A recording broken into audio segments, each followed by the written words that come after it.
शौकत नवाज मीर साहब की क़यादत में इस वक्त जुलूस जो है वो अल्लामा इकबाल ब्रिज से गुजर रहा है और बड़ी तादाद में इनके साथ मुजाहिरीन भी मौजूद है। मीर साहब, आपका मुतालबा था कि सदारती आर्डिनेंस को वापस लिया जाए, वो तो अदालत उज़्मा ने उसको सस्पेंड कर दिया है। इसका मतलब ये है कि अब उस पर मजीद कार्रवाई नहीं हो सकती जब तक कि अदालत फर्दर कोई आर्डर जारी नहीं करती। तो उस हिसाब से तो आपको हड़ताल नहीं करनी चाहिए थी। अब आपकी क्या मुतालबात है उसके अलावा? सर देखिए, आपके सवाल के दो पहलू हैं।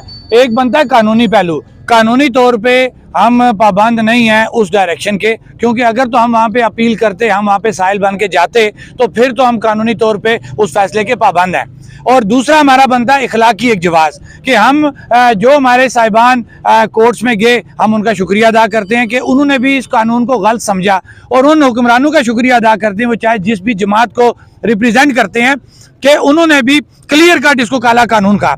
लेकिन हम शर्म दिलाना चाहते हैं इन मौजूदा सेटअप को कि जो अपनी कुर्सियों के साथ चिमटे हुए हैं कि रियासत के अंदर एक पूरा रेफरेंडम सामने आ गया कि सियासतदानों ने भी, सियासी जमातों ने भी और आम पब्लिक ने इसको रिजेक्ट किया, लेकिन आप ढीठों की तरह बैठे हुए हैं और इस आर्डिनेंस को वापस नहीं ले रहे। और जो हमने इखलाकी बात की है कि हमारा जो मुतालबा था, जब ये अपना काला कानून लगा, हमारे लोग अरेस्ट हुए, हमने उसी दिन से मुतालबा जो है वो स्टैंड कर रही है जम्मू कश्मीर ज्वाइंट अवामी एक्शन कमेटी कि इस काले कानून को वापस किया जाए, इस काले कानून को वापस किया जाए और जो हमारे असीरान हैं उनको रिहा किया जाए। हम अपने उस मुतालबे पे स्टैंड कर रहे हैं। कानूनों ने खिलाकर हम अपने दुरुस्त साइड पे जा रहे हैं और हम एक दफ़ा फिर सुप्रीम कोर्ट का शुक्रिया अदा करते हैं कि उन्होंने, सुप्रीम कोर्ट को तो बात समझ लग गई, हम उनका शुक्रिया अदा करते हैं। और इन बेस हुक्मरानों को शर्म नहीं आ रही कि पूरी रियासत ने रेफरेंडम करके ये साबित कर दिया कि ये कानून गलत है, इसको हम नहीं मानते, लेकिन वो स्टैंड कर रहे हैं। मीर साहब, कहा यह जा रहा है कि आपने जो अपनी कंपेन की है तमाम इस्लाम में,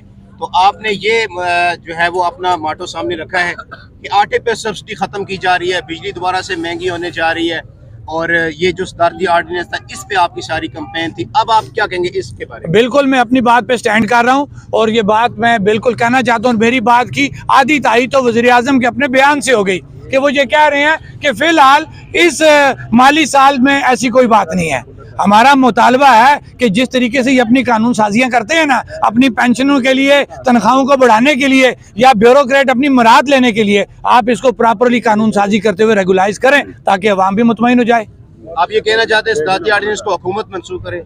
बिल्कुल, कानून मौजूद है। मैं बार बार ये कह रहा हूँ, एक्ट 1974 निकालें जिसके अंदर इसके लगाने का तरीकाकार मौजूद है। उसी के अंदर 41 भी ये शिक मौजूद है कि किसी भी वक्त प्रेसिडेंट ये वापस ले सकते हैं प्राइम मिनिस्टर की अपने इनवाइस उसके ऊपर एडवाइस के ऊपर। जी, ज्वाइंट अवामी एक्शन कमेटी के जिम्मेदारान का यही कहना है कि हुकूमत आज़ाद कश्मीर को सदारती आर्डिनेंस आज खुद सदारती हुक्म से मनसूख करना होगा, और इसके साथ साथ जो असीर रहनुमा है ज्वाइंट अवामी एक्शन कमेटी के, उनको गैर मशरूत तौर पर रिहा करना होगा। और जब तक इनकी रिहाई और सदारती आर्डिनेंस को हुकूमती सतह से मनसूख नहीं किया जाता, एहतजाज का ये सिलसिला जारी रहेगा।